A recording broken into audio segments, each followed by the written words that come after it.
We are sending our students to one company for the first round. Around 6 people are attending this interview, and this company is also located Uppal IT corridor. Yeah. So your name? My name is Salam Kumari Sharma. Qualification? I have completed my BSc Year? in the year 2023. Enno interview idi? This is my first interview. First interview. Okay. Next. My name is Kalyani. I completed BSc degree. ఎప్పుడు pass అయ్యారు? 2023 I passed. First interview ఇది? Yes. Next. My name is Chandana. I have completed my BA in 2023 and this is my 8th interview. Next. Myself, I am Srilakshmi.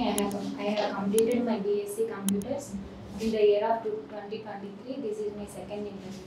Right. Next. My name is Kirti. I have completed my BSc Computers in the year 2023. This is my second interview. My name is Swati. I have completed MCA in 2010 and this is my first interview.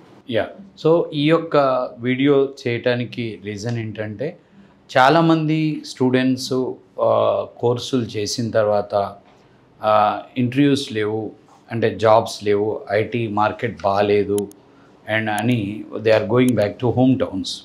ఇక్కడ 5 months 6 months course నేర్చుకొని వాళ్ళు return back అవుతున్నారు. మీరు 5-6 నెలలు నేర్చుకున్న course ఇమీడియట్గా దానికి result రావాలి అంటే ఖచ్చితంగా మీరు ఇంటర్వ్యూస్ అటెండ్ అయినప్పుడే మీకు జాబ్ వస్తుంది. మీరు రిటర్న్ బ్యాక్ అయ్యటం వల్ల ఏమవుతుంది అంటే నేర్చుకున్న సబ్జెక్ట్ మొత్తం కూడా మర్చిపోతారు.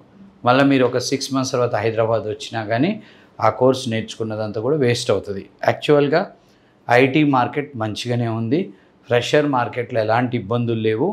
మేము every month around 10 interviews to 12 interviews మాకు జరుగుతున్నాయి. అందులో ఒక 6-7 కంపెనీస్ ఇన్స్టిట్యూట్కే వస్తున్నాయి, ఇంటర్వ్యూస్ ఉన్నాయి. ఫ్రెషర్ జాబ్స్కి ప్రాబ్లం లేదు, చాలామంది ప్లేస్ అవుతున్నారు. సో దాన్ని చూపించటం కోసం మిగిలిన పిల్లలందరూ మోటివేట్ అవ్వటం కోసం మేము దీన్ని వీడియో చేయటం జరిగింది. So all the very best.